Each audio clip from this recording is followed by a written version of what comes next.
নমস্কার। গল্প স্বল্পর আসরে আপনাদের সবাইকে স্বাগত।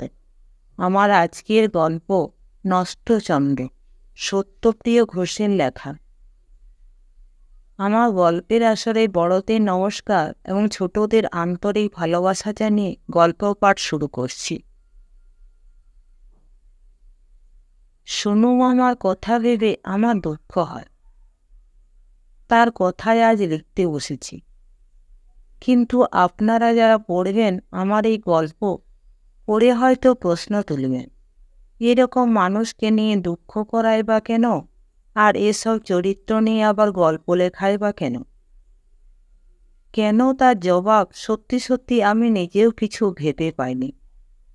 কিন্তু তবু কেন যেন মনে হয়েছে পাঁচজনের কাছে সোনু মামার মতো লোকের কোনো মূল্য নেই বটে, কিন্তু সেই পাঁচজনের কাছে একটু মূল্য পাবার জন্য সোনু মামা কি মূল্যই না দিলেন জীবনভর। আর হয়তো সেই কথা ভেবে আজ সোনু মামার কথা আমার এত করে মনে পড়ছে। আজ আমার অনেক বয়স হয়েছে। এই 30 বছর বয়সে আমি এখন আর মানুষের ভালো মানুষই দেখলেই অমনি ভিজে যায় না। বেশ করে যাচাই করে নেওয়া দরকার বোধ করি সেই ভালো মানুষের আসল স্বরূপ। এখন আর আমি আমাকে যে ভালোবাসা দেখাতে চাই, আমাকেও তাকে ভালোবাসা দেখাতে হবে এমন তাগিদ বোধ করি না। উল্টে পাল্টে বেশ করে বিচার করে নেওয়ার প্রয়োজন বোধ করি মানুষটি আদৌ ভালোবাসার যোগ্য পাত্র কিনা। হৃদয় মন এখন এমনই সাচ্চা, এতই সাবধানী। কিন্তু এককাল ছিল, বেশ মনে পড়ে, তখন আমার অনেক কম বয়স। ভালো মন্দ বিচারের ক্ষমতা তখন ছিল কি ছিল না কে জানে। তখনকার সব স্মৃতি এখনো কেমন আনন্দময় মনে হয় আমার। আর সেই সময়ে সোনু মামার সঙ্গে আমার কি খাতিরটাই না ছিল। প্রতি বছর পুজোর সময় মাস দেড়েকের জন্য দেশের বাড়িতে যেতাম তখন। রেল লাইন যেখানে যায়নি সেই বরিশাল জেলার এক পাড়াগা স্বরূপকাঠি গ্রামের। বাবা তখন পাবনার এক স্কুলে মাস্টারি করেন। রেল লাইনে ছোঁয়া পাবনাতেও লাগেনি। ওখান থেকে প্রথমে বাসে চেপে ঈশ্বরদী, সেখান থেকে দুবার ট্রেন বদলে খুলনা, খুলনা থেকে স্টিমারে হুলারহাট, সেখান থেকে আবার নৌকা। কি মজাই লাগতো, মনে হতো যেন চলেছি 7 সমুদ্র 13 নদীর পারে। আর বেশ বলতে পারি, ওই 7 সমুদ্র 13 নদীর পারে যেসব স্বপ্ন আমার সমস্ত চৈতন্যের মধ্যে বাসা বেঁধেছিল তখন, তার সঙ্গে সোনু মামা জড়িয়েছিলেন। কেননা সেই সব স্বপ্ন আমার মনে জড়াতো যেসব বই পড়ে, তার অধিকাংশই যে ছিল তখন সোনু মামার দেয়া। গল্পও বলতেন কত। পুজোর সময় স্বরূপকাঠি গেলে কত রং বেরঙের বই পাব, কত মজাদার আর ভয়ানক ভয়ানক গল্প শুনব সোনু মামার কাছে, এই ভেবে তখন আমার আর ঘুম হতো না। সোনু মামা ছিলেন ওখানে আমাদের পাশের বাড়ির লোক। গ্রাম সম্পর্ক ছাড়া আর কোনো আত্মীয়তা নেই। এমন ক্ষেত্রে ওকে আমরা ভাই বোনেরা সোনু কাকা না ডেকে সোনু মামা কেন ডেকে থাকি, সে প্রশ্ন আজ এই লিখতে বসার আগে আমার মনে কখনো জাগেনি। তবে সম্ভবত এইটাই কারণ যে সোনু মামা আমার মাকে দিদি ডাকতেন, কেন জানি না। সে যাই হোক, স্বরূপকাঠির মাটিতে পা দিয়ে প্রথম ছুটে আমি চলে যেতাম দুর্গা মণ্ডপে, প্রতিমার কদ্দূর কি হলো না হলো দেখে নিতে। আর তারপর দ্বিতীয় ছুটেই একেবারে সোনু মামাদের বাড়ি। যদিও জানতাম ঠান্দিকে প্রণাম করে যেই জিজ্ঞেস করব, সোনু মামা আসে নাই ঠান্দি, ঠান্দি মুখখানা বেজার করে বলবেন, এখনই আসবে? একখান পত্র পর্যন্ত লেখছে নেই কবে আসবে না আসবে, লক্ষ্মী ছাড়া পড়া কপাল্লা। শুনি আমিও বেজার হতাম। সোনু মামা না আসা পর্যন্ত যে পুজোই লাগবে না। গল্প আর গল্পের বইয়ের কথা না হয় ভুলে থাকবার চেষ্টা করা যেতে পারে, কিন্তু ফুলচুরি, প্রতিমার পট্টি আর কাঠামোর কলকা বানানো কিছুই যে জমবে না সোনু মামাকে ছাড়া। আর সেই সব খেলা, গুলি গোয়ামারি, গোল্লা ছুট, দাড়িয়াবান্ধা, হাডুডু, রুমাল চুরি, চোর পলান্তি, কুমির কুমির আর ন্যাকড়া বলের ফুটবল, এর কোনোটাই কি আমার কাছে খেলা মনে হবে যতক্ষণ না তার মধ্যে পাচ্ছি সোনু মামাকে?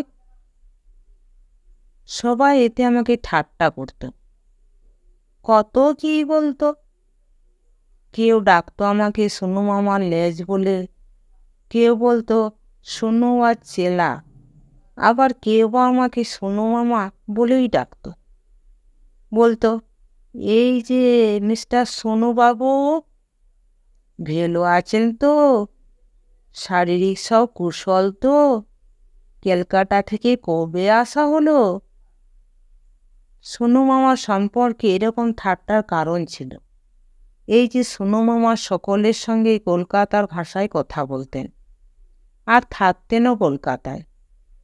গায়ের ভাষায় তিনি কথা বলতেন না বটে, কিন্তু গায়ের এমন কোনো ব্যাপার ছিল না যার মধ্যে ওকে না দেখা যেত। গায়ের পাবলিক লাইব্রেরি, যাত্রা থিয়েটার, এ বাড়ি সে বাড়ি, ঢাক বাজানো, রায়েদের বাড়ির মোষবলি, লক্ষ্মী পুজোর আগের দিন হেরম্ব স্মৃতি ফুটবল টুর্নামেন্ট, সর্বত্র সর্বত্র সর্বঘটেই সোনু মামা ছিলেন হলুদ গুঁড়ো। আর এ কথাও মিথ্যে নয় যে আমি ফিরতাম তার পেছন পেছন ছায়ারই মতো। তিনি ঢাকের কাঠি ধরলেন তো আমি ধরতাম কাঁসি। তিনি খেলতে নামলেন তো মাঠের বাইরে তাকে লক্ষ্য করে তিনি যেদিকে ছুটছেন আমিও সেদিকে ছুটছি। তিনি মোষ খেপাবেন তো আমি বাড়ি থেকে চুরি করে নিয়ে এলাম সর্ষে। মোট কথা, তখনকার দিনে সরবকাঠির সে 1.5 মাস আমার জীবনের একমাত্র ধ্রুবতারা ছিলেন সোনু মামা। তাকে না হলে আমার কিছুতেই চলতো না। তবে কিনা আমাকে না হলেও যে অন্তত একটি বিষয় তারও চলতো না, সেটিও আমি বেশ বুঝে নিয়েছিলাম। সে হচ্ছে শেফালিদির ব্যাপারটা। আমি ছিলাম শেফালিদির মেঘদূত। তার মানে শেফালিদি আমাকে ডাকতেন মেঘদূত বলে। অবশ্যই আড়ালে, প্রকাশ্যেও তিনি আমার নামটাকে রেহাই দিতেন না। আমি অবিনাশ, কিন্তু শেফালিদি ডাকতেন সর্বনাশ। সেই সর্বনাশ মুখে মুখে ছড়িয়ে আমার নামটির একেবারে সমূহ সর্বনাশ ঘটিয়ে ছেড়েছিল। ভাবছেন তো কে এই শেফালিদি? শেফালিদি ছিলেন দত্তবাড়ির মেয়ে। আমাদের বা সোনু আমাদের বাড়ি ছিল গায়ের একদম উত্তরে, আর শেফালিদিদের একদম দক্ষিণে। সেই দক্ষিণ থেকে উত্তরে আর উত্তর থেকে দক্ষিণে ওই 1.5 মাস অনেক চিঠি চালাচালি হতো। আর সে অফুরন্ত চিঠিপত্রের অতি বিশ্বস্ত গোপন পিয়ন ছিলাম আমি, মেঘদূত। তখন বুঝতাম না মেঘদূত কথার কি অর্থ। জিজ্ঞেস করতাম চুপি চুপি, আচ্ছা শেফালিদি, তুমি আমারে মেঘদূত কও কেন? শেফালিদি উত্তরে হাসতেন, কিছু বলতেন না। তবে একবার যেন বলেছিলেন, মনে পড়ে, যে আগে বড় হো তো সোনু মামার মতেন, তখন বুঝবি মেঘদূতের কি অর্থ। তবে তার মতো মতিগতি তোর যেন না হয়, ভগবানের কাছে তাই প্রার্থনা করি। সোনু মামা শেফালিদিদের বাড়িতে প্রায় রোজই যেতেন একবার করে, কোনো না কোনো ছুটে। আশ্চর্য হয়ে লক্ষ্য করতাম সোনু মামা গেলেই শেফালিদি কেমন পালিয়ে পালিয়ে থাকতেন। তবে আমার কাছে তো তাদের কিছুই লুকোনো ছিল না। ঠিক দেখে ফেলতাম ওই লুকোচুরি খেলার মধ্যেও একটু আড়াল পেয়ে গিয়ে সোনু মামা শেফালিদির চোখ টিপে ধরছেন পেছন থেকে, বা শেফালিদি সোনু মামার চুল টেনে দিয়ে পালিয়ে যাচ্ছেন। কিন্তু আশ্চর্যের বিষয়, চিঠি চালাচালিটা ওর আমার মারফত করতেন। কি লেখা থাকতো সেসব চিঠিতে তা আমার পড়তে শত নিষেধ থাকা সত্ত্বেও আমি পড়তাম। কি করব, এমন দারুণ কৌতূহল হতো আমার যে সেটুকু বিশ্বাসঘাতকতা না করে আমার উপায় ছিল না। আমি দেখতাম চিঠির ইতিতে ওরা কখনোই কোনো নাম দিতেন না। যতদূর মনে পড়ে চিঠির পাঠে কেউ কোনো সম্বোধনও দিতেন না। আর দুজনেই মাথা মুন্ডু কী যে লিখতেন আমি তার কোনো মানেই পেতাম না।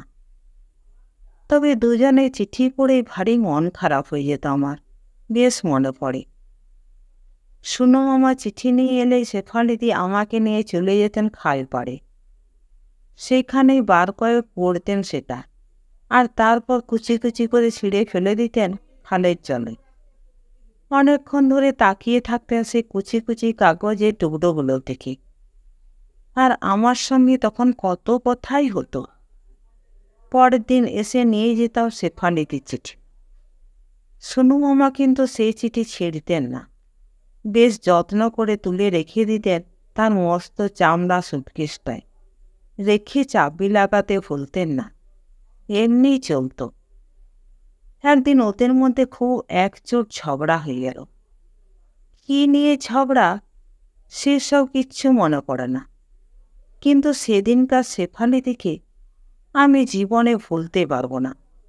খুব সুন্দর দেখতে ছিলেন না, কিন্তু আমার সেই ছেলেবেলা চোখে তার সেদিনকার চেহারায় আমি যেন রূপকথার মোহিনী দেখেছিলাম। এখনও যখনই মনে পড়ে ওকে, ওর সেই চেহারায় ভেসে ওঠে আমার মনে সর্বাগ্রে। পরনে ছিল লাল পেড়ে এক আটপোরে সাদা শাড়ি, আঁচলাটি গলা দুপাশ দিয়ে ঘুরিয়ে দেয়া। মন্দিরে যাবার সময় মেয়েরা যেমন দিয়ে থাকে।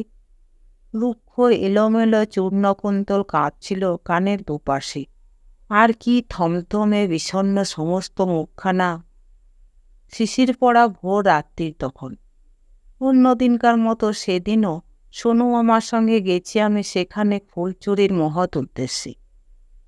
শেফালিদিদের বাগানটা ছিল মস্ত, বেশ ছড়ানো, আর হেন ফুল ছিল না যা সেখানে পাওয়া যেত না। আমার আর ভাই বোনেরা অন্য সব জায়গায় যেত ফুল আনতে, কিন্তু তারা অনেক জায়গায় ঘুরে ঘুরে সবাই মিলে যে ফুল আনত আমি একাই তার চেয়ে অনেক বেশি ফুল আনতাম রোজ। ঠাকুমাও তাই তার সবচাইতে বড় আর সুন্দর ফুলের ডালাটি আমায় দিতেন। এক হাতে সেই ফুলের ডালা, আর এক হাতে ফুলতোলা লম্বা আঁকশিটা, যাকে আমরা বলতাম কৌটা।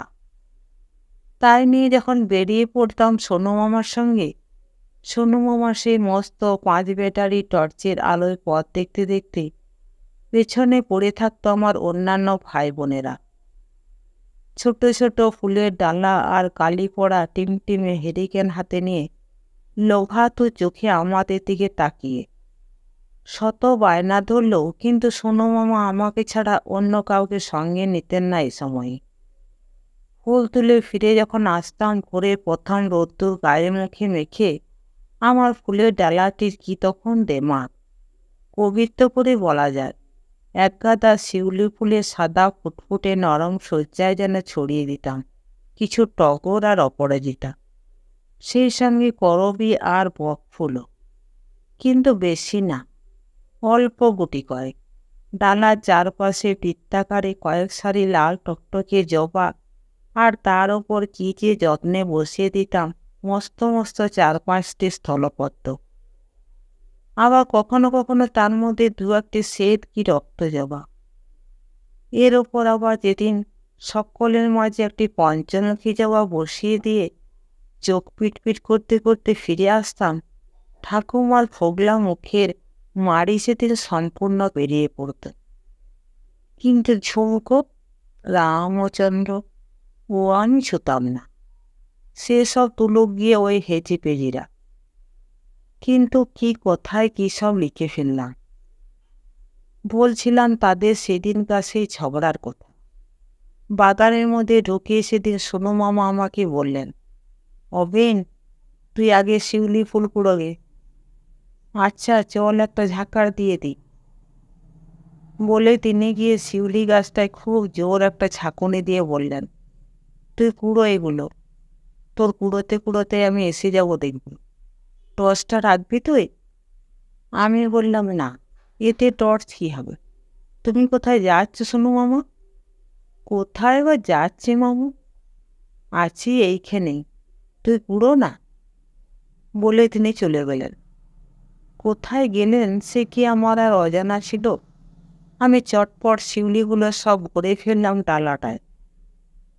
আর তারপর কি মনে করে শেফালি দিদির পায়রা ঘরের পেছনটায় যেখানে ছিল পঞ্চমুখী জবার গাছটা, তার নোংরা ছাই পাশে ভর্তি জংলা ছোপ, সেইখানে গিয়ে দিলাম উকি। ঠিক যা ভেবেছি তাই। কামরাঙা গাছটার গোড়ায় সে আবছা অন্ধকারের মধ্যে দুজনে দাঁড়িয়ে আছেন। কিন্তু সোনু মামা চুপি চুপি কথা বলছেন না তো, খুব চড়া চড়া কি যেন সব বলছেন। গুড়ি মেরে এগিয়ে গেলাম খানিকটা, কাঠ হয়ে রইলাম কতক্ষণ, আর তারপরে একসময় পালিয়ে এলাম ভয়ে। মন খারাপ হয়ে গেল বড্ড। আর সে মন খারাপ এমনই যে টকটকে যে জবাগুলি আমার হাতের একদম নাগালের মধ্যে, সেগুলি পর্যন্ত আমি ছুলাম না সেদিন। গিয়ে বসে রইলাম খাল পাড়ের খাটলায়। একটু পরে দেখি দুজনে এসে হাজির আমার সামনে। আমার চুলের মধ্যে আঙুল চালিয়ে দিয়ে শেফালি দিয়ে আমাকে আদর করলেন, আর কী সব বলে সেখান থেকে চলে গেলেন তাড়াতাড়ি। বোধহয় সেদিনই কি তার পরের দিন বিকেলবেলা এলাম শেফালিদির কাছে সোনু মামার চিঠি নিয়ে। শেফালিদি আমাকে নিয়ে চলে গেলেন খাল পাড়ের খাটলায়। চিঠিটা পড়ে ছিঁড়ে জলে ফেলে দিয়ে বললেন, জানিস সর্বনাশ, আমি আর বেশি দিন বাঁচুম না। আমি আটকে উঠলাম একেবারে। এই নিয়ে কত কোথায় হলো তখন। সে যাই হোক, একটা কথা এখানে শুধু জানাই আপনাদের। শেফালিদি বললেন, তোর সোমর লগে আমার বিয়া হইবে না। আমার অন্য জায়গায় বিয়ার তোড়জোড় চলতেছে। আমি বললাম, কেন? কেন কি? বললেন তিনি, উনি যে চাকরি বাকরি করেন না কিছু, কেবল হাওয়া খাইয়া খাইয়া বেড়ায়। এমন লোকের লগে কি কেবল বিয়া হয়? হয় না তো তুমি সোনু মামারে চাকরি করতে পাও না কেন? ওই না, কইলে মারতে ওঠে। আচ্ছা, আমি কোনো অনেক কেমন? কইস কইস যে তুমি যদি এবার কলকাতায় গিয়া একটা চাকরি না নেও, তাহলে শেফালিদির অন্য জায়গায় বিয়া হইয়া যাইবে, এই মনে থাকে যেন। বললাম গিয়ে সোনু মামাকে। সোনু মামা কিন্তু আমার মুখে কথা শুনে রেগে গেলেন না। বললেন, কপট রাগে বেশ বুঝলাম। তুই এসব পাকা পাকা কথার মধ্যে আসিস কেন রে হনুমান? ফের 5টা কানমোলা তোর পাওনা হলো। তাহলে কটা কানমোলা পাবি তুই আমার কাছে সব শুদ্ধ? আমি বললাম, কি বললাম ঠিক মনে নেই, তবে কানমোলার ব্যাপারটা ছিল এই যে মাঝে মাঝে সোনু মামা আমাকে কানমোলা উপহার দিতেন। নগদানগদি নয়, বাকি কারবার। আমাকে তার হিসেব রাখতে হতো এবং জিজ্ঞেস করলে আমাকে জানাতে হতো। এই পর্যন্ত কটা কানমোলা আমার পাওনা হলো তার কাছে। ব্যাস, ওইখানেই কথাটা ধামাচাপা পড়ল।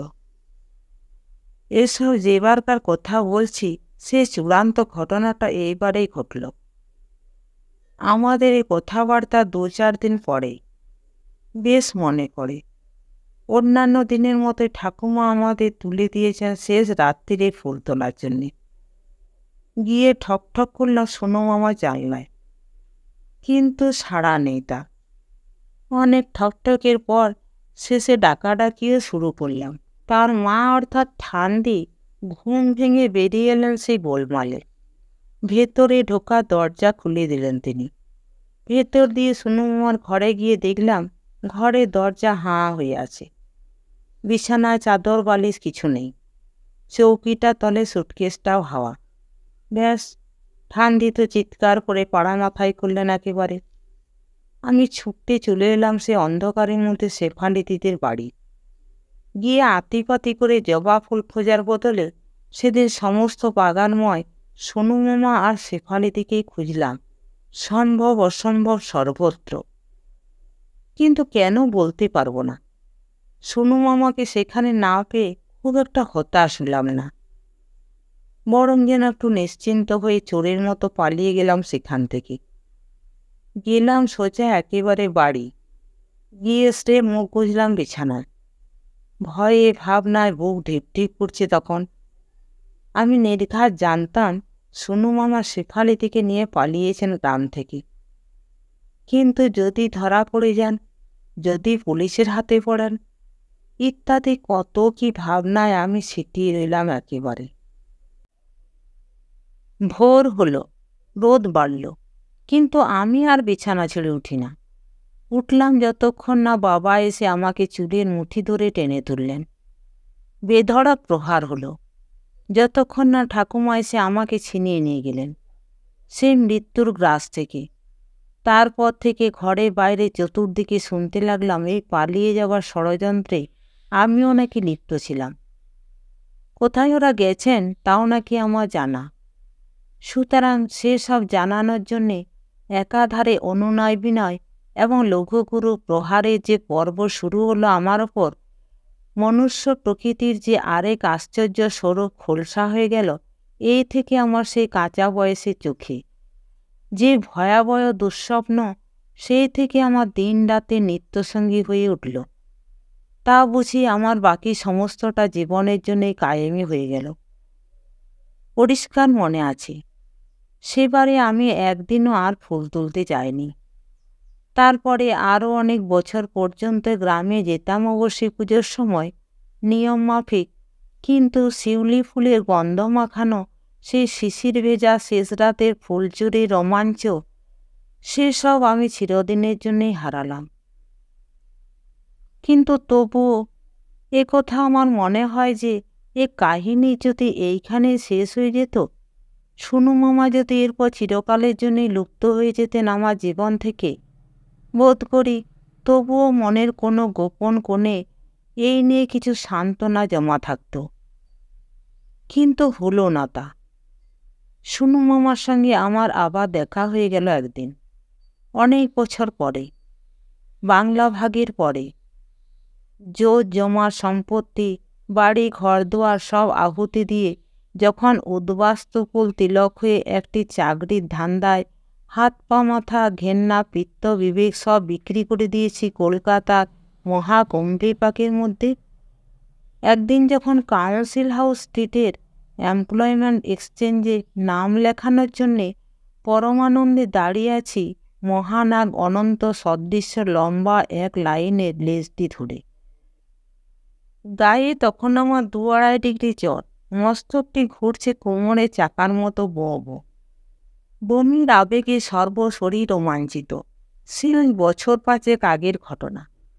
দাঁড়িয়ে আছি, অমনি চৈত্র দুপুরের আগুন হাওয়ার ঝাপটা লাগছে চোখে মুখে, সর্বশরীর ফুটছে যেন বিস্ফোটের মতো। হঠাৎ দেখি আমারই মতো এক শুষ্ককান্তি যুবককে নিয়ে সোনু মামা আসছেন হনহনিয়ে। আমার কাছাকাছি আসতেই দিলাম ডাক। ডাক শুনে এগিয়ে এলেন বটে, কিন্তু চিনতে পারলেন না আমাকে। আমি বললাম, তা চিনতে পারানোর কথা না। 12 বছরের বালক আর 25 বছরের উদ্বাস্তু বেকারের মধ্যে হিন্দুস্তান পাকিস্তান ফারাক সোনু মামা। আমার কথার ধরনে সোনু মামার চোখ দুটো আরও কিছু গোল হতে হতে হঠাৎ লাফিয়ে উঠল। আমার একটা হাত সাপটে ধরে বললেন, অবিন না? পুরোপুরি না। আমি খুব খানিকটা হাস্য সহকারে বললাম, অনলি 5% অফ অবিন। You may very well claim, but not 10% of your অবিন। স্পষ্টই বুঝলাম আমার ধরন ধারণ বচন বাচনে সোনু মামা ক্রমশই আরও ভড়কে যাচ্ছেন। হয়তো বা ভাবছেন আমার মাথা খারাপ হয়ে গেছে। বললেন, খুব যে ইংরেজি চাচ্ছিস, হ্যাঁ? কতদূর করেছিস লেখাপড়া? সোনু মামা রেগে গেছেন দেখে আমার আরও কৌতুক বোধ হলো। আমি খুব আড়ম্বর সহকারে তখন পকেট থেকে বের করে দিলাম আমার নাম লেখানো দরখাস্তটা। বললাম, সেসব এখন কিচ্ছু মনে পড়ছে না আমার। এ দেখে নে, সব লেখা আছে। জ্বরের ধমকে পোলাও পড়ছে মশাই। লাইনস্থ একজন বলে উঠলেন সোনু মামাকে। বুঝতে পারছেন না? ঘোর বিকার অবস্থা। আমরা বলছি মশাই চলে যান, এ অবস্থায় দাঁড়িয়ে থেকে কি মরবেন? তা ভদ্রলোকে কানেই ঢুকছে না সে কথা। সোনু মামা তখন তাড়াতাড়ি আমার কপালে হাত দিলেন, চমকালেন, আর আমাকে নিয়ে তখন মহা ঝামেলা লাগিয়ে দিলেন। টানা হ্যাচড়া করে বের করে নিলেন আমাকে 9 থেকে। কিন্তু আমিও নাচো 3-4 দিন লাইন দিয়ে দিয়ে হয়রানি সার হয়েছি শুধু। আর নাম না লিখিয়ে আমি এখান থেকে পাদম একেও না গচ্ছামি। সোনু মামা বললেন, আমি তোকে বলছি, নাম লেখানো তো বটেই, উপরন্তু একটা চাকরির ইন্টারভিউতে তোকে দিন 15 মধ্যে না পাইয়ে দিতে পারি, তখন সোনু মামাকে তুই মিথ্যাবাদী, লায়ার, যা মনে চায় বলিস। যাই হোক, চলে এলাম সেদিন। ট্রেনে উঠবার আগে রাস্তার উপর বমিও হয়ে গেল বেশ। আর তাই দেখে সোনু মামা একটু ট্যাক্সি ট্যাক্সি করলেন, কিন্তু তার কণ্ঠস্বরে আমি স্পষ্টই বুঝলাম যে আমার পক্ষে উচিত হবে জোর করে চটপট ট্রামে কি বাসে উঠে পড়া। ট্রামের ভাড়াটা অবশ্যই তিনিই দিলেন, আর লক্ষ্য করলাম বেশ আগ্রহ করেই দিলেন।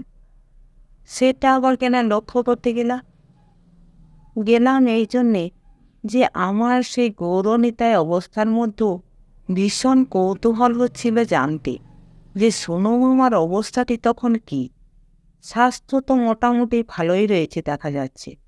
একটু উড়িয়ে গেলেও কানের পাশে একটি পক্ষকেশর আগমনী সত্ত্বেও জামা কাপড় তো বেশ পরিপাটি। তা এ তো গেল সব বহির্দৃশ্য। ভেতরের অবস্থাটি আসলে কি? পকেট দুটির স্বাস্থ্য প্রকৃতপক্ষে কেমন? সেই ঘোর বিকারের মধ্যে, ট্রামের মধ্যে সোনু মামার সম্বন্ধে আমার এমনই সব চিন্তাই হয়েছিল। শেফালিদিকে নিয়ে পালিয়ে আসার পরে সোনু মামা আর গ্রামে যাননি কখনো। তবে কিনা শুনেছিলাম কলকাতাতে ওদের বিয়ে হয়ে গেছে। আরও নানা কথা শুনতাম ওর সম্বন্ধে। শুনে প্রথম মন বেশ খারাপ হয়ে যেত। তারপর শেষে এমন হলো যে ওর নাম শুনলে আমার বেদম মেজাজ খারাপ হয়ে যেত। তারপর পাকিস্তানের ধাক্কায় তাকে ভুলেই গিয়েছিলাম। কিন্তু পাক্কা 13টি বৎসর পরে যখন উদয় হলেন তিনি, আবার মনে হলো সমস্ত বিশ্ব ব্রহ্মাণ্ড ইতিমধ্যে বেপাক বদলে গেছে বটে, কিন্তু সোনু মামা আমার সে সোনু মামাই রয়ে গেছেন। সে যাই হোক, যা বলছিলাম, বাড়িতে এসে আমি এলিয়ে পড়লাম মেঝে। আর সোনু মামা, কই গো দিদি, এসো পায়ে ধুলো দাও, দেখো আবার চিনতে টিনতে পারো কি না, বলে মিনিট কয়েকের মধ্যে সবাইকে জমিয়ে ফেললেন একেবারে। হাসির হুল্লোড়ে ফাঁপিয়ে তুললেন একঘর বোঝায় আমার পরিবারস্থ সবাইকে। সকলের হাসি আনন্দে সে বহর দেখে আমার বমির উদ্বেগ এবং জ্বরের আবেগ তখন প্রলাপে স্মরণ নিয়েছে। বেধড়ক বলে চলেছে, যা মুখে আসে তার। ইংরেজি, বাংলা, সংস্কৃত, হিন্দি কিছুই আর আটকাচ্ছে না। কিন্তু শোনো, মাটি আমার আসল কথা সুতোটি ছাড়েন না। ঘুরিয়ে ফিরিয়ে তিনি প্রকৃতপক্ষে একটি কথায় নানান ঢঙ্গে বলতে থাকেন বারংবার। তুমি না হয় ইন্টারভিউ একটা পাওয়াইয়া দিলাই, কিন্তু তাতে সুসারটা কি হইল আমার? যে তিমিরে সে তিমিরেই। ইন্টারভিউ তো অবৈনা কতই দিল, হয় না তো কিছুই। আরে দিদি, সোনু মামা বলেন, বড়া ভয় মুদ্রায়। সংসারে ন্যায়সঙ্গত ন্যায্য পথে পাইস করতে গেলে কি কি চায় জানো? আয়দা সাউন্ড একটি মামা আর রাউন্ড একটি ধামা। তা তোমার ছেলেটির তো একদিন কোনোটিই ছিল না। মামাটি ছিল নিরুদ্দেশ, আর ধামা ধরার টেকনিক যে ইউনিভার্সিটিতে শেখানো হয় তা তো তোমার পুত্রটি শেখেনি। বোকার মতো বিয়ে পাশ করে বসে আছে অনর্থক। তা এবার মামাটিকে একটু আদর যত্ন করো। দুদিন যেতে না যেতে দেখবে অভিন দুটো ঝি রেখে দিয়েছে তোমার, দু পায়ে তেল মাখানোর জন্যে। এখন এই একটা ঘরে সবাই মিলে ইঁদুর ঠাসা হয়ে রয়েছ, তখন এক এক ঘরে এক একজন এক একটা বার রাখবে। যথেষ্ট, বলেন মা ক্লিষ্ট হেসে। আচ্ছা করি দেখি আদর। ক কি খাইবা? চিলা ভিজাই না আছে, দই চিনি দিয়া মাইখা দি। কি কও, চুপ কইরা রইলা যে? লজ্জায় না বলি কি করে? আমি ছাড়া আর সবাই হাসিতে ফেটে পড়ে সোনু মামার কথা শুনে। ওই ভুবই না, দৌড় দিয়ে একটু দই লইয়াই তো দেখি। আঁচলের গিট খুলে মা পয়সা দেন। বলেন সোনু মামা, 4টে পয়সা দিদি বেশি দাও, নয়তো দইয়ের ওপর থেকে ওখানে চেটে খেয়ে নেবে। তুই মামু আলাদা 4 পয়সায় দই কিনে খাস, আমার দই আবার 4 দিস নে। হ্যাঁ, হাসলে কি হবে? আমি ওসব কায়দা জানি না ভেবেছ? চিরটা কাল বলে এই করে করে মানুষ হলাম না। 32 পাটি বের করে ভুবন বেরিয়ে যায় দই আনতে। 2 হাতে রেশন নিয়ে ঘরে ঢোকে কানায়। বছর 20 বয়স, আমাদের চাকর। সোনু মামা চোখের ইঙ্গিতে জিজ্ঞেস করেন মাকে, কে? মা পরিচয় দেন নিচু গলায়। কানায় সোনু মামার দিকে একবার তাকিয়ে বেরিয়ে গেল বাইরে। বলেন সোনু মামা, চাকর? চাকর রেখেছ, আবার বলছো খাওয়া জোটে না তোমাদের? মা বলেন, চাকরই ঠিক কমন যায় না, ঘরের ছেলের মতোই হইয়া গেছে বলতে গেলে। 8-10 বছর যাবৎ আছে আমার কাছে, নিয়ম মতো মাইনা টাইনা তো দিতে পারি না। কিন্তু ওরও কপাল, আমরা ওরে ছাড়তে চাই তো ও তো আমাকেও ছাড়তে চায় না দেখি। বাজার করে কে? সোনু মামা বলেন পুরো নাচিয়ে। কানাই তো হিসেব মেলাতে পারে ঠিক মতো। প্রশ্নটার তাৎপর্য অনেকেই বুঝতে না পারলেও মা কিন্তু সঙ্গে সঙ্গেই বোঝেন। বলেন ঘুরিয়ে, 1 টাকা 5 শিকার বাজার, তার আবার হিসাব নিকাশ করে কেউ? আরে 1 টাকা 5 শিকেতে পার্সেন্টে রাখতে পারা যে আরও উঁচু দরের আর্ট। 5 টাকা থেকে 2 টাকা সরানোর চাইতে 5 শিকে থেকে 5 আনা সরানো। থাউক, হয়েছে, চুপ করো তুমি। মা থামিয়ে দেন সোনু মামাকে। শেফালির শরীর কেমন আছে কও? ছেলেপিলে হয়েছে কয়টি? বাসাখানা কেমন তোমার? ঘর কয়খান? ভাড়া কত? আরও কয়েকটি প্রশ্ন করে রাখলে পারতে। তুমি দিদি সে আগেকার মতো ছেলে মানুষটি রয়ে গেছ। প্রশ্নের মালগাড়ি চালিয়ে দিলে একেবারে। তা বাসাখানা আমার ভালোই, ভাড়া টাড়া লাগে না। অনেক খুঁজে পেতে এমন এক দিদি জুটিয়েছি যার চমৎকার একখানা বাড়ি আর মস্ত একটি লোহার সিন্দুক আছে, অথচ 3 কুলে কেউ নেই। বুঝলে কি না? দিদি চোখটি বুঝলেই, বুঝতেই পারছ। এখনও 2 চোখ দিয়ে দেখি, 2 পায়ে হাঁটি। দিদির গয়া গঙ্গা কিছু হলেই না, 4 চোখে দেখব, 4 পায়ে হাঁটব। বুঝলে না? চশমা নেব, গাড়ি কিনব গো। কিনতে তোমাকে নিয়ে যাব ক্ষণ, পছন্দটা তুমিই করে দিও। শেফালির তো পছন্দ অপছন্দের কোনো বালাই নেই কি না। গাড়ি কিনতে গেলে ও দেখে শুনে হয়তো বলে বসবে, গাড়ি কিনে কি হবে, বরং লরি কেনো দোকানে, ভাড়া খাটিয়ে 2 পয়সা সাশ্রয় হবে। বড়লোকের মেয়ে ও নামেই, বুঝলে? রুচিটি ঠিক মধ্য ফরাসের মতো, কেবল ঘ্যানার ঘ্যানার করবে কানের কাছে। চাকরি নাও একটা, চাকরি নাও একটা। আরে এটা বোঝো না কেন যে চাকরি জিনিসটা সকলের ধাতে আদৌ সয় না। নয়তো কত চাকরি আমার পায়ে গড়াগড়ি যাচ্ছে, আমি তার থোড়াই কেয়ার করি। তা কে কারে বোঝাবে? আমি হাল ছেড়ে দিয়েছি একেবারে। ওর প্যানপ্যানানি চালাই তো ঘরে টেকা যাবে না। মনের দুঃখে বাইরে বাইরেই কাটায়। শেফালির বিয়ে হওয়া উচিত ছিল কোথাও অষ্টাবক্র মুনির মতো দেখতে একটা বরণ ক্লার্কের সঙ্গে। ছেঁড়া কাপড় পরে বসে তার একটু বাসন মাজতে পারলে ওর পেটে ভাত হজম হতো। তা না, বিয়ে হলো গিয়ে আমার সঙ্গে। হলো আর কোথায়? ক্লিষ্ট হাসি ফোটে মায়ের মুখে, যা তার মুখে ফুটেই আছে।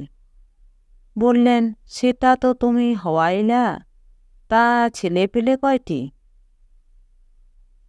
সে মা ষষ্ঠীর কৃপা আছে দিদি, বলে সোনু মামা বাঁ হাতে 4টি আঙুল আর ডান হাতের 1টি আঙুল দেখিয়ে মুখটি বেজার করলেন। হেসে গড়িয়ে পড়ে সবাই। মানে এটা কি হইল? মা ভুরু কুচকান। আমি বুঝছি বলে হাততালি দিয়ে ওঠে আমার 14 বছরের বোন সীতা। কমু কমু 4 মেয়ে আর 1 ছেলে, ভর্তি আছে তো। খুশি হয়ে সোনু মামা উঠে গিয়ে সীতাকে টেনে নিয়ে আদর করলেন। বললেন, কোন ক্লাসে পড়িস তুই? নিজেকে ছাড়িয়ে নিয়ে সীতা দূরে সরে গিয়ে মিটিমিটি হাসতে থাকে। মা বললেন, এইবার দিবে ম্যাট্রিক। ম্যাট্রিক? সোনু মামা আকাশ থেকে পড়লেন। এই ফ্রক পরা মেয়ে দেবে ম্যাট্রিক? কি আশ্চর্য কথা! তা পরীক্ষা দেবার সময় শাড়ি পরে যাবি নিশ্চয়? কেন? সীতা ভ্রুকুটি করে। নয়তো নকল করবে কি করে? ফ্রকের মধ্যে কাগজপত্র বই নিয়ে গেলে নির্ঘাত ধরা পড়ে যাবে। মুখ বাঁকা সীতা বলে, আপনি বুঝি নকল করতেন খুব? নয়তো পাশ করলাম কি করে? সোনু মামা বলে চলেন, তোরা আর কি নকল করিস? আমাদের সময় নকল করার টেকনিকের কত রকম ভ্যারাইটি ছিল।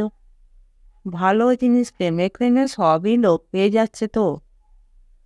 তা বলি শোন, কীরকম সব নকল ছিল আমাদের কালে।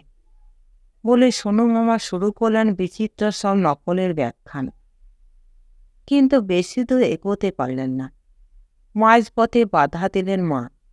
বললেন, থাউক, হয়েছে, চুপ করো। তুমি যত সব বাজে কথা গোসাই। ছেলেপেলেরে তোমার এই সব না শেখাইলেও চলবে। তা ইসে লম্বা লম্বা কথা তো ফুটাই না অনেক। দেখো মনে, অবৈনারে একটা চাকরি তুমি কয়দিনের মধ্যে জুটাইয়া দিতে পারো। হো হো হেসে উঠলেন সোনু মামা। তোমার অবস্থা তো দেখি দিদি আমার বইয়ের মতোই। ওই যে রবি ঠাকুরের কবিতা আছে কি যেন, থেকে থেকে বলি ওঠে হিং টিং ছট। এই যে সেই থেকে থেকে বলি ওঠে চাকরি দাও চাকরি। তা হবে হবে। তুই তো এখন চিট হয়ে পড়েছিস, এখন কি পারবি অ্যাপ্লিকেশন লিখতে? ভালো হলে বরং 1 ডজন লেখা আছে, ভাবতে হবে না আপনার। বলে হাঁক দিলাম আমি।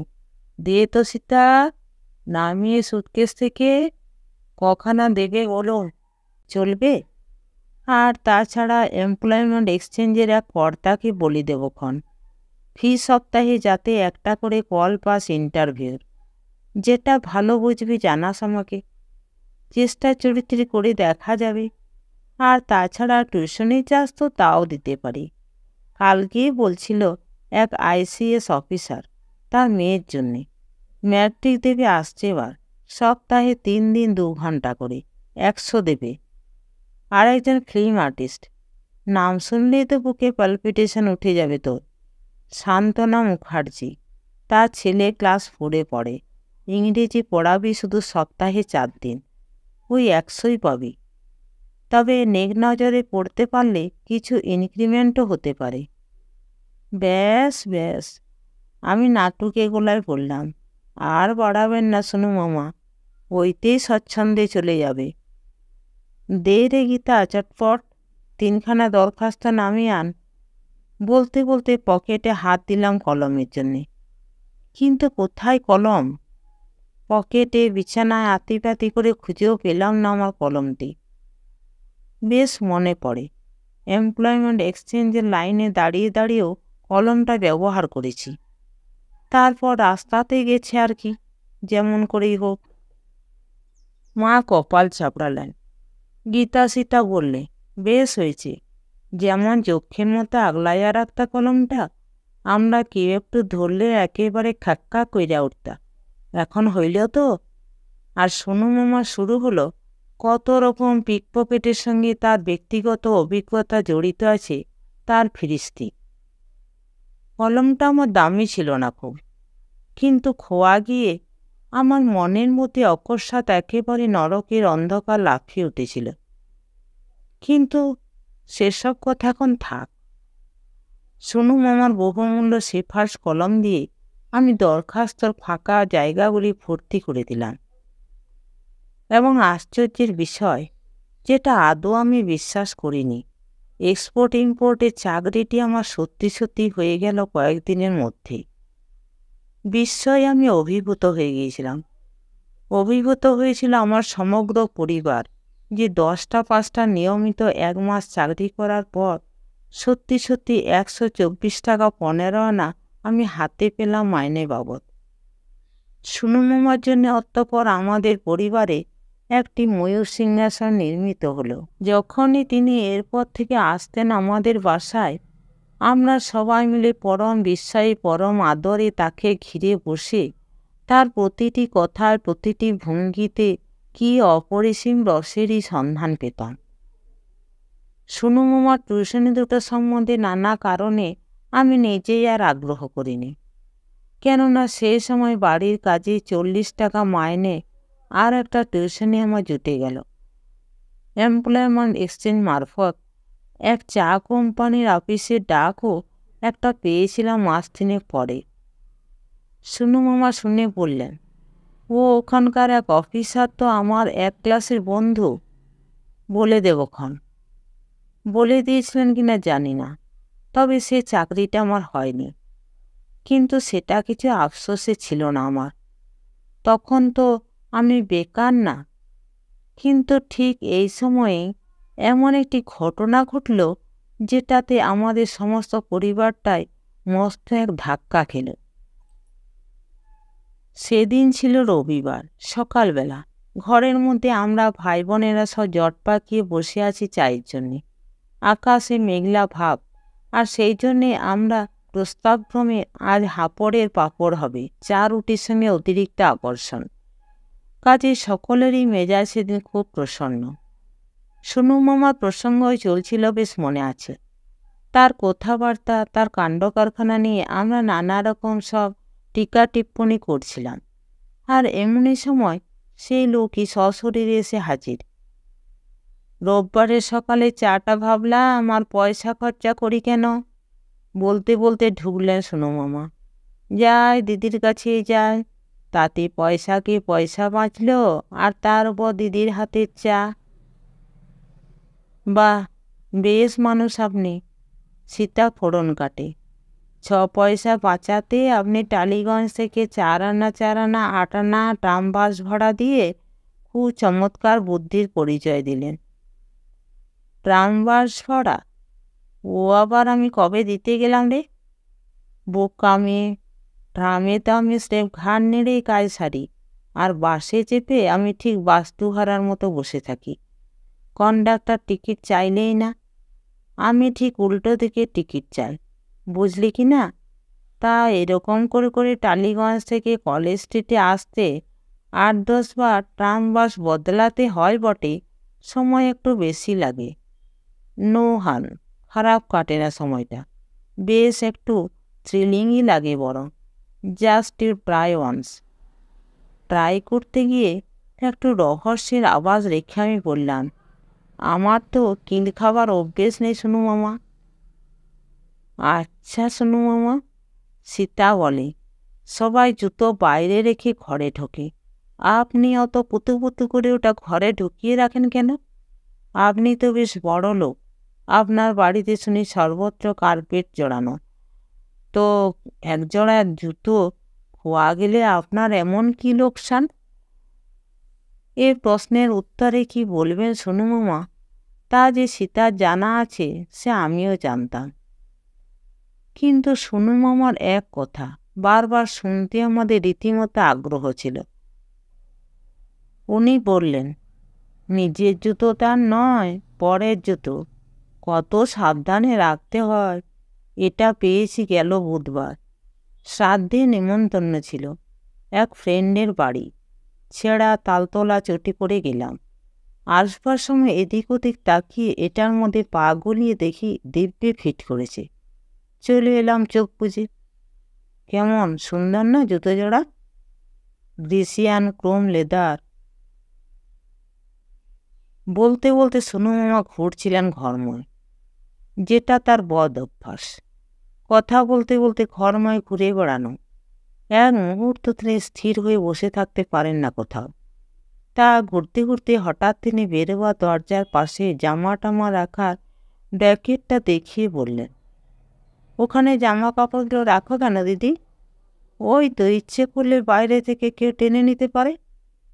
বারোয়ারি বাড়ি, 12 ভূতের মেলা, একটু সাবধান টাবধান থাকা ভালো। ল্যাংটার আবার বাটপাড়ির ভয়। মা বলেন, চুরি হওয়ার আছে কিছু যে চোরের ভয় করুন?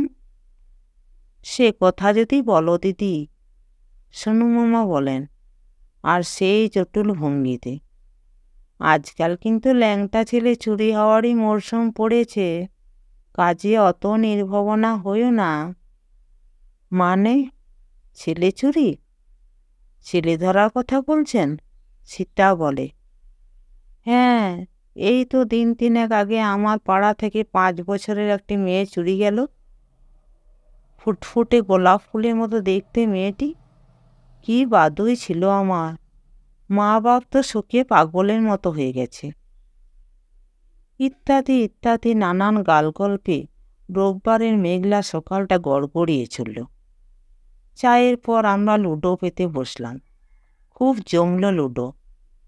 সোনু মামাকে নিয়ে লুডোটা আমাদের ভালো জমতো এই জন্যে যে খুঁটি পাকানোর জন্যে তিনি যেন একেবারে জীবন মরণ সমস্যায় পড়তেন, আর সেই সমস্যার সমাধান হিসাবে তার বেচাল ঘুঁটি চালা আর চুরির সব অভিনব ফিকিরফন্দি আমাদের কাছে বড্ড মজাদার লাগত। দুপুরে তিনি খেলেন আমাদের সঙ্গে, একটু বিশেষ খাওয়াও হলো তার খাতিরে। খাওয়া দাওয়ার পর টান টান হয়ে তিনি ঘুমোলেন। বিকেলে চা খেলেন। সন্ধ্যের সময় যখন বিদায় নিলেন, প্রতিশ্রুতি আদায় করল আমার ছোট ছোট ভাই বোনগুলি যে সামনের রোববার আবার আসবেন তিনি। রাত্রে মা আমাকে চুপি চুপি বললেন বারান্দায় ডেকে নিয়ে, মিটশিপের কাগজের নিচে 10 টাকার একটা নোট ডাকছিলাম আমি, পাওয়া যাইতেছে না। আমি বেশ চমকে উঠলাম কথাটা শুনে। জিজ্ঞেস করলাম, কখন ডাকছিল? এই তো বিকালে। কানাইরে ডাইলা চিনি আনতে দেওয়ানে লইগে লামাইয়া রাখছি। ও মা, 8 ঘন্টা খানেক পরে দেখি নাই। কানাইরে জিগাইলাম তো ও জানে না কিছু। আমার কিন্তু শুনুরেই সন্দেহ হয়, কেননা আমার যেন মনে হয় ও গামছা নিতে একবার গেছিল মিটশিপের কাজটায়। তো আমি কি ভাবতে পারছি ওর মতলব খারাপ? হাতের দিকে তো লক্ষ্য রাখি নাই আর। শুনতে শুনতে সমস্ত শরীরে মনে তখন আমার এক অদ্ভুত অনুভূতি। বললাম, কেন, কানাইরে কি সন্দেহ করা চলে না? সে তো একবার সীতা তুল চুরি করেছিল। বাজারের পয়সা তো তুমিই কও দারুণ চুরি করে ও। চুরির কথার শুধু বাবাকে জানানো হলো। নানান কারণে ছোটদের কাছে আমরা চেপেই গেলাম ব্যাপারটা। কিন্তু চাপা আগুন এই ঘটনায় আমার মনে যেটা জ্বলে উঠল তা দুরন্ত প্রদাহে আমাকে খেপিয়ে তুলল একেবারে।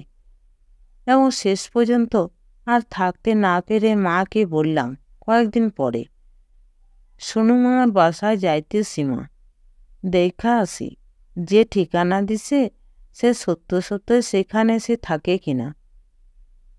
সেদিন ছিল বোধ কি বৃহস্পতিবার, অফিস থেকে ছুটি নিয়ে নিয়েছে এই জন্যে। যখন পৌঁছালাম সোনু মামার ঠিকানা দেওয়া বাড়ির দরজায়, তখন বেলা গোটা ৮, সাড়ে ৮ হবে। সুন্দর ছোট্ট দোতলা বাড়িটি সোনু মামার বর্ণনার সঙ্গে বেশ মিলছে দেখে একটু যেন হতাশই হলাম। লতা পাতা ঘেরা ছোট্ট লোহার ফটকটি পেরিয়ে গিয়ে টিপলাম কলিং বেল। দরজা খুলল 11-12 বছরের সুন্দর একটি মেয়ে। জিজ্ঞেস করলাম, এটা শশাঙ্কবাবুর বাড়ি? মেয়েটি বললে, হ্যাঁ।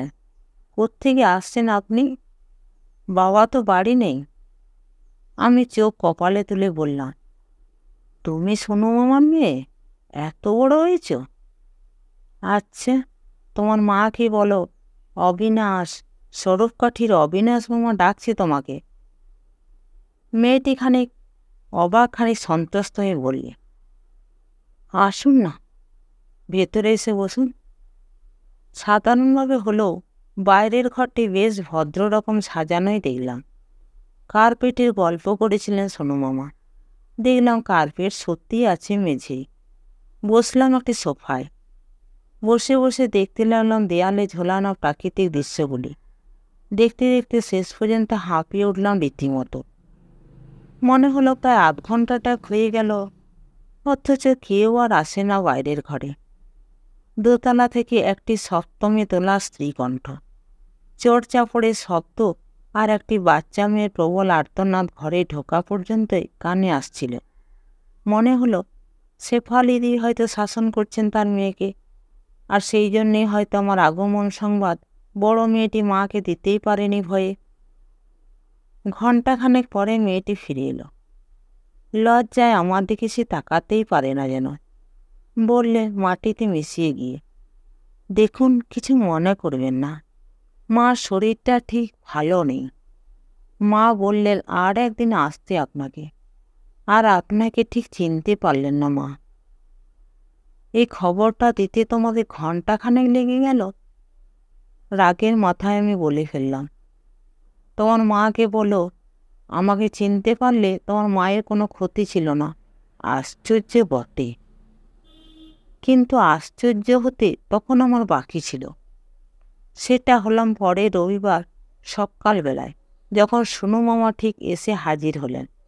ঘরের মধ্যে ঢুকে জুতো খুলে পাশে সরিয়ে রেখে বললেন নিতান্ত সভয় হাসি খুশি গলায়, কি গো দিদি, আজ চায়ের সঙ্গে জিলিপি মুড়ি হবে নাকি?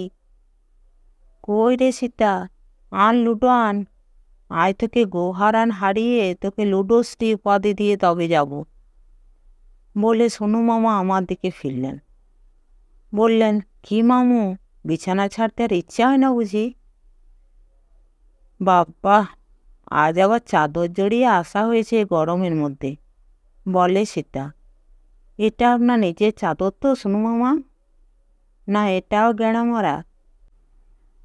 না, এটা গেঁড়া নয়, বলেন সোনু মামা ভারী কি চালে। এটা আমাকে প্রেজেন্ট করেছে মানকর, ওই যে ক্রিকেটের প্রিন্স অফ ওয়েল প্রিন্সেস, নাম শুনিসনি বোধ হয়, তাই বোকার মতো তাকিয়ে আছিস। জিজ্ঞেস কর তোর দাদাকে। তা মটকা চাদরটা আজ গায়ে জড়িয়ে এলাম কেন জানিস? কাল আছে নেমন্তন্ন এক পার্লামেন্টারি সেক্রেটারি মেয়ের বিয়ের।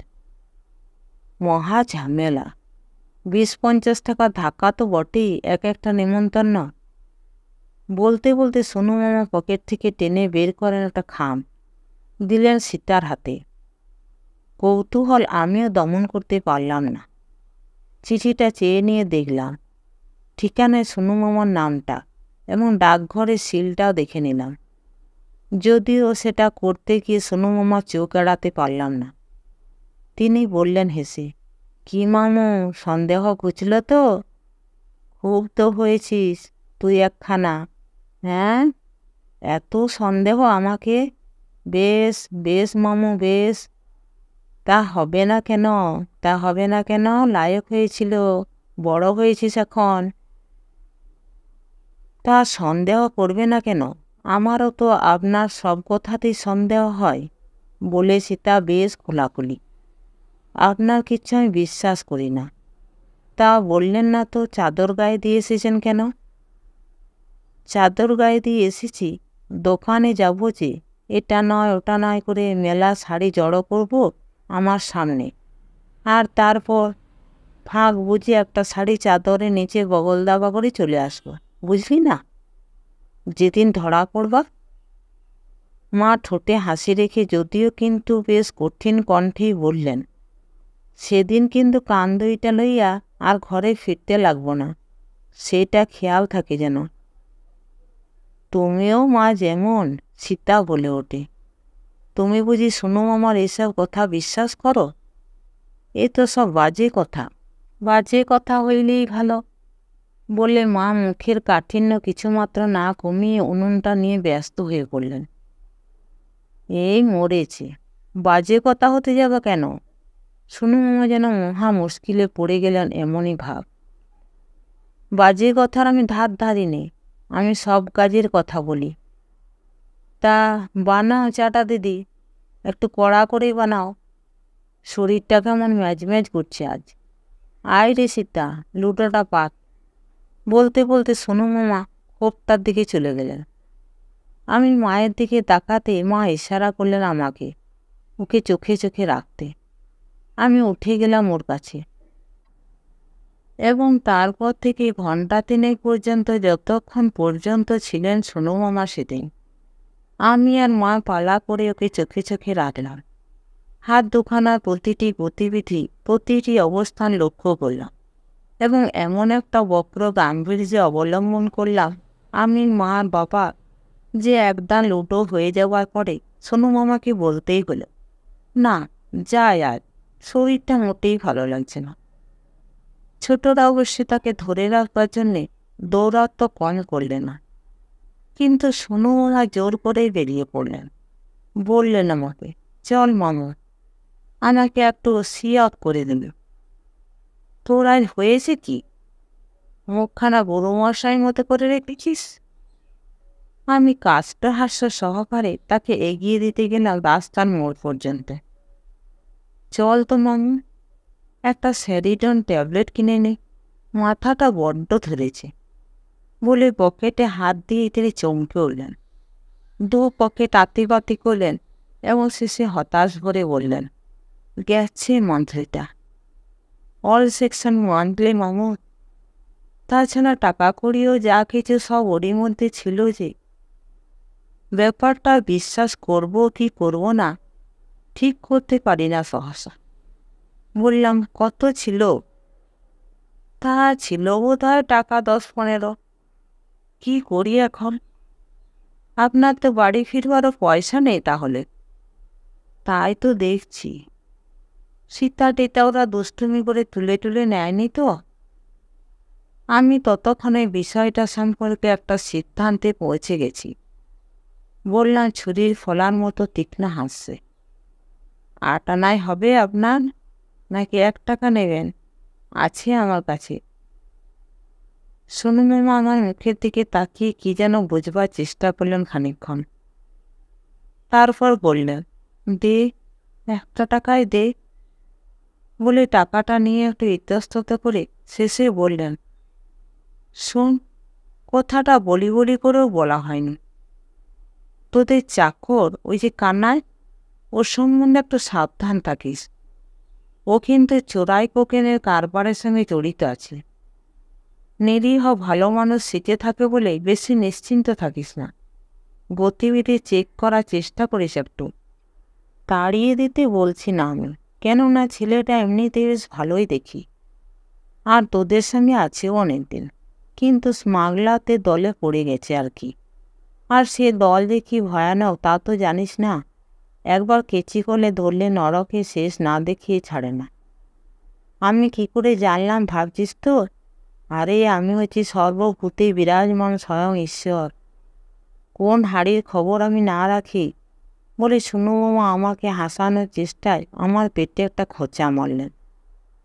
আমি সরে দাঁড়ালাম একটু, বললাম বিরক্তি ভরে অন্যদিকে তাকিয়ে, কানাইকে আমরা ভালো করেই চিনি। অনর্থক একটা মানুষকে সন্দেহ করে কি লাভ বলুন? সোনু মামা বললেন, ও আচ্ছা, চলি তবে আজ, বলে লাফ দিয়ে একটা বাসে উঠে গেলেন।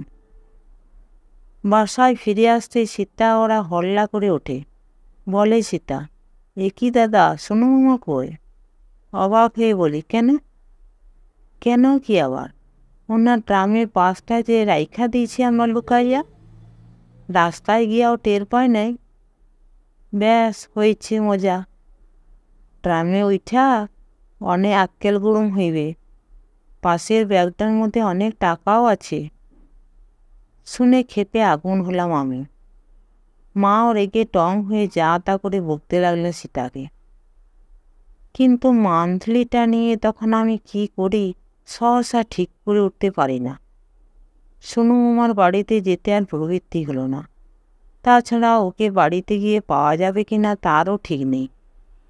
অনেক ভেবে চিনতে শেষ পর্যন্ত ওর কাছে একটা চিঠি লিখে দিলাম, সংক্ষেপে, একটু দুঃখ করে, একটু লজ্জিত ভাব রেখে চিঠিটা লিখলাম। তার মধ্যে সেদিন তার বাড়িতে যাবার কাহিনীটাও মোটামুটি লিখে দিলাম, আর লিখলাম তাকে আসতে অবিলম্বে।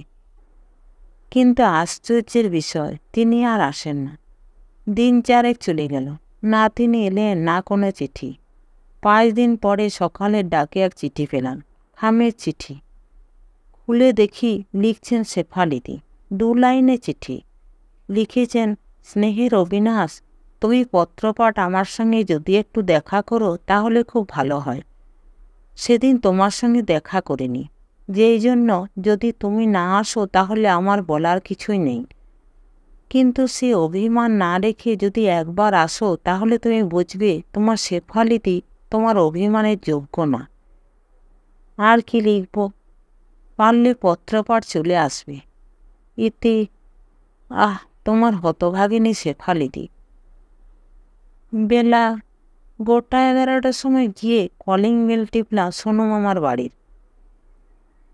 দরজা খুলল সেই মেয়েটি। আমাকে দেখেই বলে উঠল, আসুন, মা আপনার জন্যই বসে আছেন। বলে মেয়েটি দরজাটা বন্ধ করে আমাকে নিয়ে চলল দোতলায়। একটা ঘরের কাছাকাছি গিয়ে চেঁচিয়ে উঠলে, মা, মা গো, দেখো অবিনাশ মামা এসেছেন। দেখলাম দরজায় এসে শেফালিদি দাঁড়ালেন। আমি অবাক চোখে তাকিয়ে দিলাম তার দিকে। ইনিই কি শেফালিদি? এত মোটা হয়ে গেছেন, কিন্তু সমস্ত চেহারায়, চোখে, মুখে এ কি রিক্ততার ছাপ! দেখলে শিরশির করে ওঠে বুকের মধ্যে। তিনিও দেখলাম কয়েক মুহূর্ত দাঁড়িয়ে রইলেন থ মেরে। শেষে বললেন, সে এতটুকু ছেলে এত বড় হয়েছ? তুমি সত্যি সত্যি অবিনাশ তো? আমি তাকে প্রণাম করে বললাম, আমার আরও একটা নাম ছিল, সর্বনাশ, আপনারই দেয়া। বলতে খপ করে ধরলেন তিনি আমার একটা হাত, টেনে ঘরের ভিতরে ঢুকিয়ে বললেন, মীরা, এরা তোরা একটু অন্য কোথাও যা তো মা, আমি তোদের অবিনাশ মামার সঙ্গে গোটা কয়েক কথা বলবো। মীরা, দেখিস তো কেউ যেন এদিকে এসে গোলমাল না করে। চলে গেল মীরাইরা। দরজায় খিল দিলেন শেফালিদি। আমি খাটের এক পাশে বসলাম, তিনি অন্য পাশে বসে বললেন একটু হেসে, কি অবাক হয়ে যাচ্ছ তো সব দেখে শুনে? হও হও, অবাক হও। এতে যদি অবাক না হবে তাহলে আর কিসে অবাক হবে বলো? আজকে তুমি আমাকে আপনি বলছো, বলো, আপত্তি করব না। আমি কি তোমাদের মতো ছেলের দিদি হওয়ার যোগ্য? কিন্তু সে কথা থাক, বেশি ভনিতা করব না আমি আজ। আমি যে আজ কোথায় নেমেছি, কপাল যা পুড়েছে আমার, তাতে আর মান অভিমানের কথা বলে বাজে কথা বাড়াবো না ভাব। শোনো, তুমি তো কিছুই জানো না। আমি স্তম্ভিত হয়ে বললাম, কিসের কি জানবো? আমি তো কিছুই বুঝতে পারছি না, পারার কথাও না। বলছি সব, শোনো, তবে বলার পরেও বুঝবে না। সুস্থ বুদ্ধিতে এসব জিনিস বোঝা যায় না। আমি সব বলার পরে তুমি কি করবে আমি জানি না। কিন্তু তবুও তোমাকে সব খোলাখুলি বলবো বলেই ডেকে এনেছি। শোনো, তোমার মামা পুলিশের হাতে পড়েছেন। শুনে ভীষণ চমকে উঠলাম আমি। আর আমার সেই চমক দেখে হয়তো অদ্ভুত এক হাসি ফুটে ওঠে শেফালিদের মুখে, এবং তারপর শেফালিদি সেই অস্বাভাবিক হাসি মুখে নিয়ে বিকারগ্রস্ত চোখে এক নিঃশ্বাসে বহুক্ষণ ধরে সোনু মামার সম্বন্ধে যেসব কথা বলে চললেন আমাকে, তা সত্যি সত্যি সুস্থ স্বাভাবিক মন নিয়ে বিশ্বাস করতে কিছুমাত্র প্রবৃত্তি হয় না। কিন্তু প্রবৃত্তির কথা তখন অবান্তর। সোনু মামা হাজতে গেছেন এই অভিযোগে যে কিছুদিন আগে এ পাড়ার একটি বাচ্চা মেয়ে চুরির ব্যাপারে তার সংস্রব আছে। জামিনের চেষ্টা করা হয়েছিল বন্ধু বান্ধবদের দিয়ে, কিন্তু বন্ধুরা এখন সব উধাও। আত্মীয় স্বজনের দ্বারস্থ শেফালিদি হননি। আমাকেও শেফালিদি জামিন দাঁড়াতে বললেন না। তিনি শেষ করলেন এই বলে, তুমি মনে করো না আমি তোমাকে জামিন দাঁড়ানোর জন্য ডেকে পাঠিয়েছি। না, সে অনুরোধ করে আমি তোমার সর্বনাশ করব না। জামিনে খালাস হয়ে এসে মামলার সময় হয়তো সে দেশ ছেড়েই পালালো। কিছুই বিশ্বাস নেই তো তাকে? না, সে সব পারে। তোমার গলায় ছুরি বসাতে তার হাত একটুও কাঁপবে না। জামিন দাঁড়াবার চেষ্টা করলাম আমি, কিন্তু আমার জামিন গ্রাহ্য হলো না। হাজতে থেকে সোনু মামার মামলা চলল। মামলায় রেহাই পেলেন না। 1 বছর সশ্রম কারাদণ্ড আর 500 টাকা জরিমানা। অনাদায়ী আরও 3 মাস কারাদণ্ড হয়ে গেল সোনু মামার। আমি আপিলের প্রশ্ন তুললাম, কিন্তু শেফালিদি রাজি হলেন না।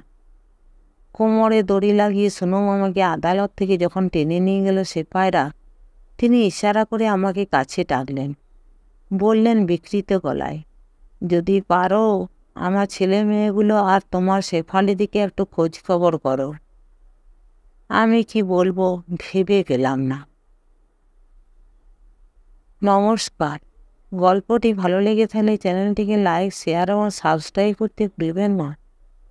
আর আপনার মূল্যবান মতামত অবশ্যই লিখে জানাবেন। আপনাদের সহযোগিতা এবং ভালোবাসা আমার খুবই প্রয়োজন।